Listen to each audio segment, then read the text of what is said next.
Bom dia, queridos alunos do 9º ano da Escola Dinâmica. Vamos dar continuidade hoje à nossa aula de Geografia, agora sim falando de urbanização.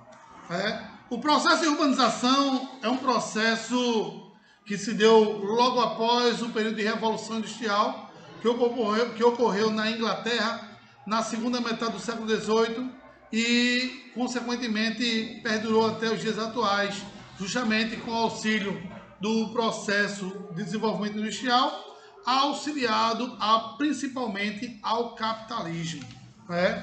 Então, segundo as estimativas da ONU, atualmente cerca de 54% da população mundial vive em cidades ou também chamado de zonas urbanas. Percentual imprescindível para qualquer observador do início do século XIX, porque quando a população urbana era composta apenas por 7%, e grande maioria vivia no meio rural. Por que a grande maioria da população durante o século XIX vivia no meio rural?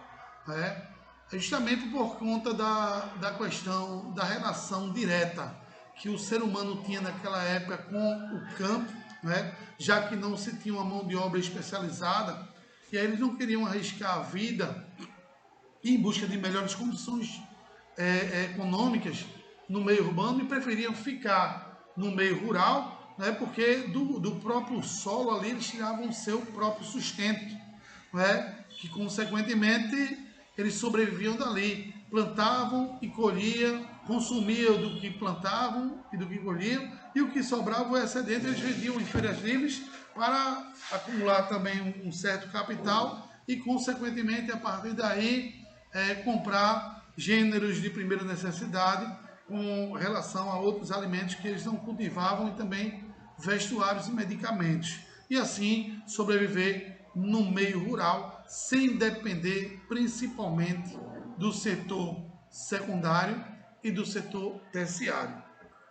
No entanto, o processo de urbanização após a Revolução Industrial ampliou-se pelo mundo e a partir da segunda metade do século XX chegou aos países atualmente chamados menos avançados.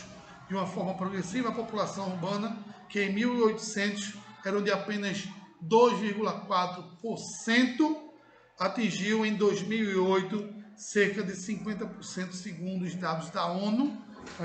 De acordo com os estudos, em 2030 o percentual de população urbana tende a crescer, atingindo a cerca de 60%, o que pode acarretar problemas ambientais gigantescos, porque essa questão urbanística, de uma certa forma, ela traz uma situação um tanto quanto preocupante quando a gente se relacionar às questões ambientais, e aí principalmente relacionado ao acúmulo de resíduos sólidos, que no caso é o lixo, que é um dos grandes problemas relacionados ao processo de urbanização, e também as chamadas ilhas de calor, que eu falei na aula passada, o aumento do aquecimento global, entre outros fatores de riscos ocasionados pela questão da urbanização.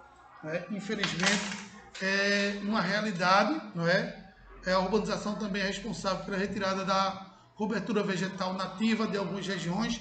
Por exemplo, no Brasil, a Mata Atlântica, que existia cerca de 100% durante o início do século XVI, hoje restou apenas entre 8% e 9% da cobertura vegetal nativa, graças ao processo de urbanização, que infelizmente impactou muito a questão ambiental.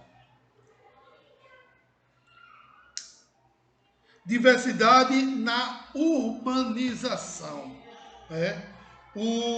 Ao analisarmos o processo de urbanização atual, identificamos duas realidades antagônicas. Primeiro, a urbanização lenta, que ocorre nos países ricos, nos quais a taxa de urbanização praticamente já chegou ao seu limite maior, como mostra a tabela a seguir do livro. Por que uma urbanização lenta nos países mais desenvolvidos? principalmente países europeus, como já chegou num processo de estagnação no crescimento urbanístico, você tem aí menos áreas para ocorrer esse desenvolvimento, aí consequentemente você tem um processo de urbanização tanto quanto lento, o que não acontece nos países subdesenvolvidos, nos países mais pobres. Por quê?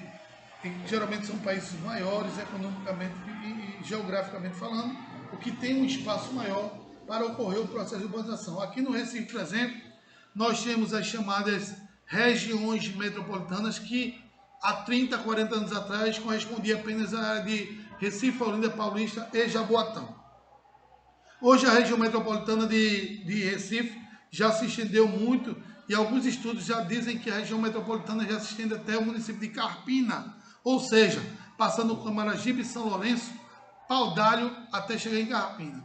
Né? Esse processo se dá justamente por conta da estagnização do crescimento das cidades, que tende a ampliar-se dessa forma até chegar nas áreas mais interioranas, que é o que está acontecendo atualmente no Recife. Então, uma pessoa que mora hoje em Carpina, né, e trabalha no centro do Recife, ele chega mais rápido no seu trabalho do que se ele morar, por exemplo, em Paulista ou em Igaraçu e trabalhar no centro do Recife. Apesar de Carpina estar a cerca de 80 quilômetros do Recife, né? E Igaraçu está a cerca de 35 quilômetros. Por quê?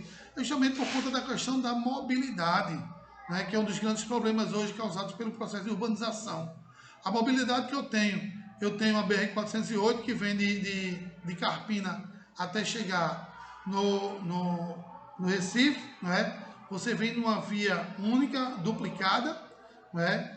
Onde você chega muito rapidamente na Avenida de Carvalho, até chegar no centro do Recife, você chega rapidamente, né? O cara que sai de Igaraçu, vai passando por Paulista, Olinda, até chegar em Recife, vai pegar uma área muito urbanizada, com uma grande quantidade de trânsito, né? E isso vai fazer com que o cara tenha um processo de estresse psicológico muito grande, né? A lentidão do trânsito, arriscar também a ter acidente com o seu carro, amassar, etc.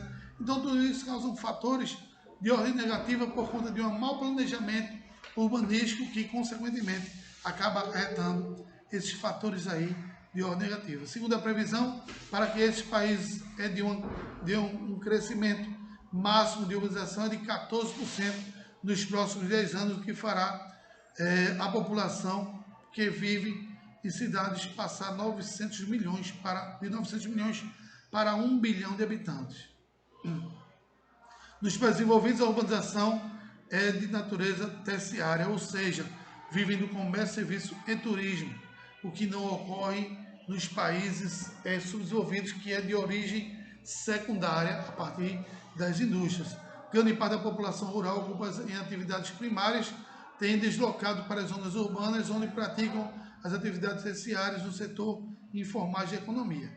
Na América Latina, média de 60% dos habitantes vivem nas cidades, os mais baixos índices na África e na Ásia, cerca de 30%. Entretanto, esses números devem aumentar rapidamente, uma vez que nessa parte do mundo o processo de urbanização é bastante intenso, porque quanto mais a pobreza, maior o aparecimento das ocupações ordenadas e favelas. E isso faz com que haja um processo de crescimento urbanístico muito grande, claro que desordenado, onde eu vou ter aí esgotos a céu aberto, o aparecimento de doenças que até então estavam erradicadas e retornam, como é o caso do sarampo, né, que é ligado à questão de problemas ambientais e sanitários. Infelizmente, é uma grande situação que está atrelada ao processo urbanístico. Na África, a maior parte da população ainda vive em zonas rurais. Na Ásia, o continente mais populoso do mundo, não existe ainda uma tradição urbana. A população permanece predominantemente na zona rural desde a década de 1960. Contudo, a migração do campo para as cidades alavancou o índice de urbanização, né? Vem crescendo gradativamente, principalmente na Ásia, né? Em busca de melhores condições de vida. A população, de certa forma, acaba fazendo com que se torne urbanística e a população fique mais cosmopolista. Eu, por exemplo, sou uma pessoa extremamente rural, né? Eu não me adapto de forma alguma ao meio urbano. Eu não sou uma pessoa cosmopolista, eu sou uma pessoa que gosta muito do meio rural. No dia que eu me aposentar, se Deus quiser, eu quero ter um sítiozinho e viver no meio rural, porque eu detesto agitação, detesto calor, detesto agonia, barulho, dá para mim não. Eu quero ir para um meio rural e viver numa fazendazinha, numa chacrazinha, e passar o resto da minha vida da melhor forma possível. Comer uma galinhazinha criada no quintal de casa, não tem coisa melhor. Segundo a ONU, um terço da população urbana mundial é pobre e vive em um estado de precariedade. Avalia-se que aproximadamente 1,5 milhões de pessoas residem em áreas de risco e insalubridade, né, como os morros e alagados. Além disso, 50 milhões de famílias ao redor do planeta, mesmo vivendo em cidades, não possuem moradia, estão desempregadas e ocupam em empregos no setor informal, o que é uma realidade. A gente vê aqui no Recife, por exemplo, grande quantidade de morros, grande quantidade de favelas, né, que hoje é proibido até se falar em favela, chama-se de ocupações desordenadas ou comunidades e cidades também por conta do processo migratório rural, urbano, né, ou seja, esse êxodo rural que atraiu um grande contingente populacional dos meios rurais para o meio urbano, mão de obra que não eram qualificada e que infelizmente acabaram ficando fora do mercado de trabalho, o que gerou com isso um grande índice de desemprego e, consequentemente, o aumento da favelização das periferias, que é uma realidade hoje não só do Brasil, mas da grande maioria dos países subdesenvolvidos do mundo. Cidade, a selva de pedra. Nas grandes cidades, a população, a renda e os investimentos econômicos e a participação na pauta de exportação chega a atingir a cifra que corresponde à metade total do país, dada a importância deste lugar no conjunto da economia. Existem vários critérios para definir o conceito de cidades. A ONU utiliza os aspectos quantitativos considerados como cidade e localização com 20 mil habitantes ou mais. Só é considerado cidade, segundo a ONU, locais onde tem acima de 20 mil habitantes. Segundo a própria instituição, na atualidade, o número total de cidades no mundo atinge cerca de 38 mil. Destas, 19 têm mais de 10 milhões de habitantes e 455 mais de 1 milhão. 1.054 ultrapassam 500 mil habitantes e 2.851 mais de 150 mil pessoas. As cidades, pelo grau de transformações impostas à natureza, desenvolveu-se em um ambiente de proporções constantes, denominado meio ambiente urbano, também chamado de selva de pedra. A cidade abriga problemas ambientais, políticos e econômicos, principalmente ambientais, por conta dos impactos que sofreram, que eu já citei aqui para vocês. Os impactos econômicos, problemas econômicos são realizados principalmente por conta das questões ligadas à corrupção de muitas cidades que nós temos hoje distribuídas pelo mundo. Infelizmente, é uma realidade, uma realidade nua e crua, que está ligada principalmente aos bandidos políticos que nós temos hoje distribuídos no Brasil, que só pensam neles mesmos e não pensam na comunidade. Infelizmente, é a nossa realidade hoje, não só no Brasil, mas em muitos países que vivem hoje sob condições subhumanas, principalmente urbanísticas, no mundo inteiro. Metrópoles, megacidades, cidades globais e megalópolis, também conhecido como hierarquia das cidades, que vai ser o que vamos falar agora. Conceitualmente, as metrópoles é uma cidade mais bem equipada em bens e serviços e de uma porção do espaço geográfico podemos ser regional, nacional ou global. Já as megalópolis, devido ou deriva dos termos grego mega, grande, polis, cidades, ou seja, são megacidades. Constitui-se em extensas áreas urbanizadas, resultantes do encontro de duas ou mais metrópoles, que é também chamado de conurbação de cidades, quando uma cidade acaba interferindo na economia da outra, como é, por exemplo, aqui no Recife a gente tem conurbação de cidades em Olinda, Recife e Jaboatão, porque a economia de Recife acaba interferindo diretamente na economia de Olinda, Jaboatão e de Paulista. E aí temos a conurbação das cidades, né? Essa conurbação se dá justamente por conta desse processo. Aos deslocamentos dentro de uma megalópole, não percebemos a passagem de uma cidade para outra devido à intensa urbanização. Quem não conhece Recife, Olinda e Jaboatão, às vezes passa de uma cidade para outra e nem percebe que está em Recife, Olinda, justamente por conta desse processo de urbanização que existe nessas regiões. Já as megacidades são cidades que apresentam mais de 10 milhões de habitantes. Apesar de muitas megacidades serem cidades globais, os conceitos não devem ser confundidos. Enquanto as megacidades que caracterizam principalmente pelo número de habitantes, as cidades globais uma metrópole que se caracteriza pelo critério qualitativo de diversidade de serviços, que faz com que essa exerça um forte grau de influência sobre outros centros urbanos nos diferentes lugares do planeta. Por esse motivo, as cidades globais podem ser divididas em 3 níveis. As classes alfas, que correspondem às cidades de maior influência no planeta, como é o caso de Tóquio e Nova York, né? As cidades beta, que são cidades intermediárias, como é o caso de São Paulo, Rio de Janeiro, e as cidades gamas correspondem a cidades globais de menor expressão mundial. Não é? E aí, ó, tenho que cidade grupo alfa, e aí eu tenho Nova York, Paris, Tóquio, Los Angeles, Chicago, Frankfurt, Milão. Não é?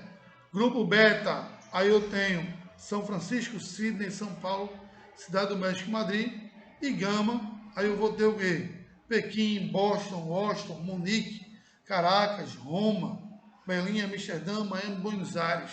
Né? Então chama-se hierarquia de cidades, onde uma tem um poder aquisitivo maior que o outro devido a vários fatores ligados às conjunturas econômicas e sociais e ligado às estruturas também que essas cidades têm.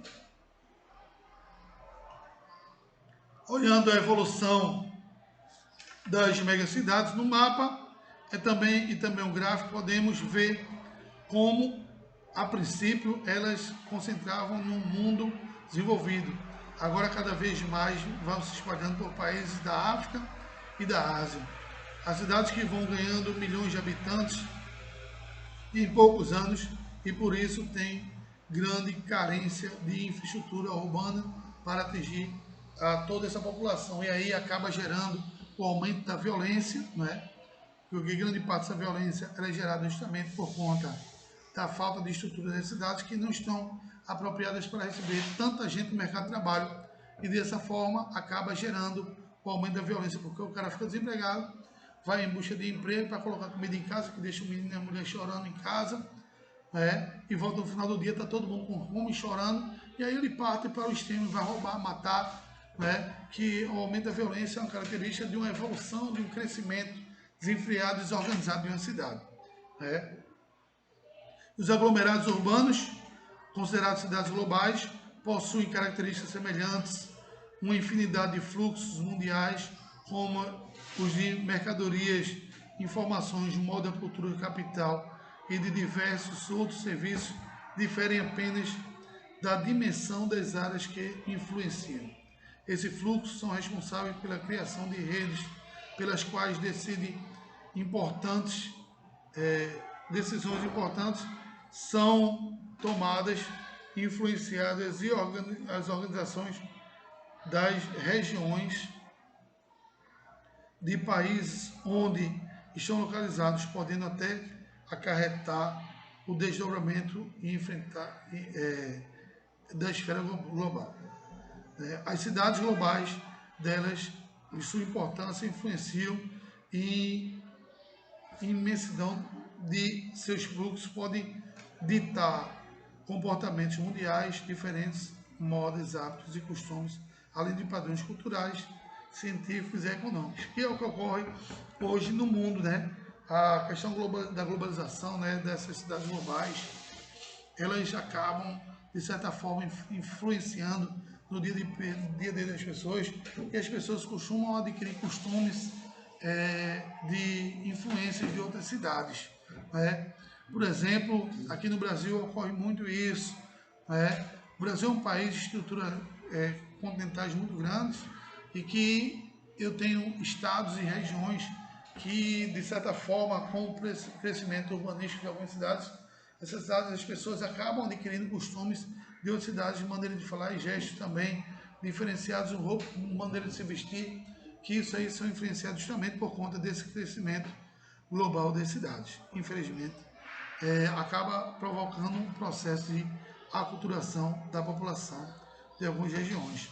Ao longo dos últimos 50 anos, desenvolveu-se uma rede de cidades globais que funcionam dentro de uma rígida hierarquia de acordo com as diversidades de serviços e importante economia, política, cultural e tecnológica do país, onde está localizada dentro do contexto do sistema capitalista internacional. Sua gama de serviços é constituída pela concentração de sedes transnacionais de grandes bancos e empresariais financeiras internacionais, campanhas de comércio internacional, escritos de representação jurídica e etc.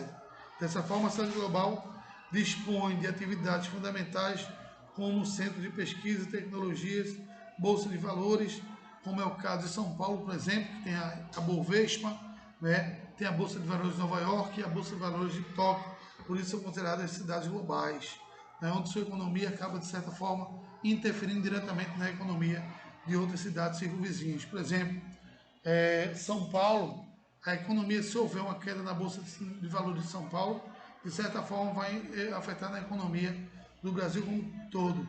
Hoje nós temos, por exemplo, um problema seríssimo na variação do preço do petróleo, que está relacionado diretamente com a Bolsa de Valores, não é? E aí você tem um aumento do combustível, né? Por quê? Isso é associado ao processo de globalização do capitalismo, que é, na realidade, um fator de ordem negativa para nós consumidores. Radiografia das grandes cidades. Por trás do glamour, das variedades dos outdoors das grandes cidades, escondem-se diversos problemas cada vez maiores e mais complexos que acarretam a perda da qualidade ambiental e social para as grandes partes dos habitantes dessa região. Chamamos de segunda natureza ou natureza humanizada as transformações que a paisagem natural sofre por meio da atividade humana, as quais transformam as cidades e suas áreas urbanas em novas paisagens. E vários desses problemas não ficam somente dentro do próprio centro urbano, terminam muitas vezes atingindo o mundo todo.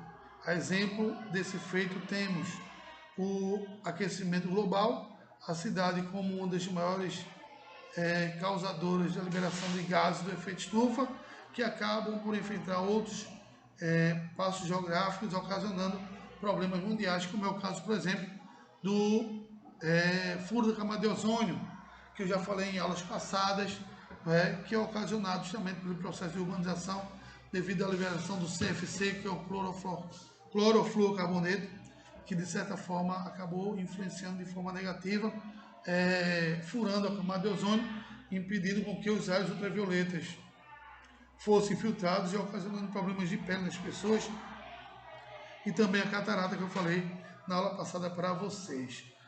É um problema ambiental ocasionado pelo processo de desenvolvimento urbanístico das grandes cidades. Espacializações e fronteiras urbanas. O espaço urbano não são uniformes, apresentam separações concentradas e abstratas de ordem social, política e cultural. Seus habitantes se identificam por suas semelhantes características. Rompem 3 espaços e fronteiras desafiadas ao proposital poder representar uma série de transtornos para que aquele que realiza tal movimento.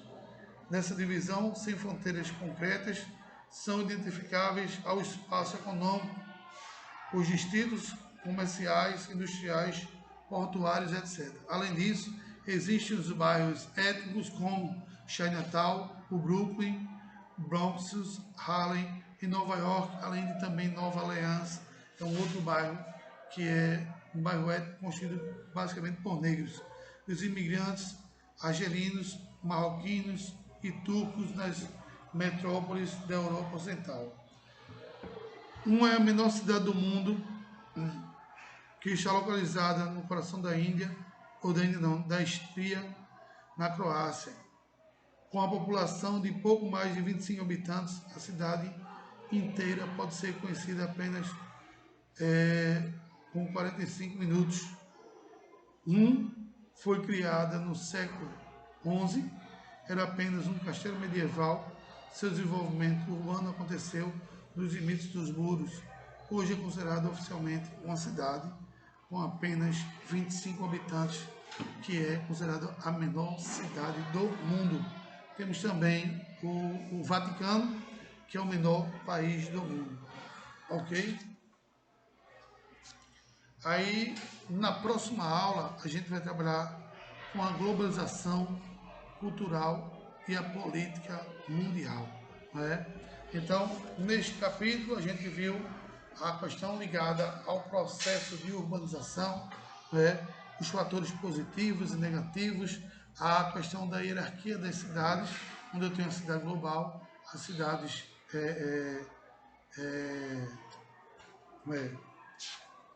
as cidades globais, as metrópoles mundiais, né, as regionais, né, onde eu tenho interferência econômica em outras cidades.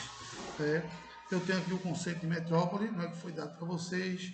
Né, a taxa de urbanização, o país mais urbanizado do mundo que eu tenho é a Bélgica, com cerca de 97,9% da sua população é composta por um país urbanizado. Depois eu vou ter o Reino Unido com 83,1%. Depois a Holanda vem primeiro que o Reino Unido. A Holanda vem com 91,3%. Depois vem o Reino Unido. E aí vem os Estados Unidos com 82%. Né? A França, 80% de urbanização. Né? E assim sucessivamente. Porém, a Bélgica é, na realidade, o país mais urbanizado do mundo. Né? O Japão também está entre esses países em relação à sua urbanização. Né? Hoje nós temos aqui esses problemas ligados à urbanização, né? Problemas ambientais e estruturais também. Hoje a cidade de Recife, por exemplo, é uma cidade que sofre muito com os problemas de urbanização, né? Principalmente com relação à locomoção. E aí eu abro um parênteses aí relacionado às pessoas com deficiências visuais e deficiências motoras. Pessoas que não têm uma cidade estruturadas para essas pessoas, né? Principalmente pessoas com deficiências visuais, que sofrem muito com os obstáculos das grandes cidades urbanizadas, que não estão capacitadas, não foram planejadas para receber esse tipo de novo conceito, né, que são pessoas que têm necessidades para se locomover. Infelizmente, o processo de urbanização ele não foi preparado para esse tipo de pessoa. E aí as pessoas acabam sofrendo com calçadas que estão extremamente quebradas, né, sem sinalizações, semáforos também que não sinalizam para as pessoas que têm problemas de visão, né? E aí, consequentemente, correm um grande risco de estarem passando nessas ruas sem sinalização devido à falta de estrutura das cidades ou mal urbanizadas que não foram planejadas, infelizmente, no século XXI. Então, são fatores de ordem negativa ligadas à urbanização. Então, minha gente, vou ficando por aqui. Que todos vocês tenham uma excelente semana.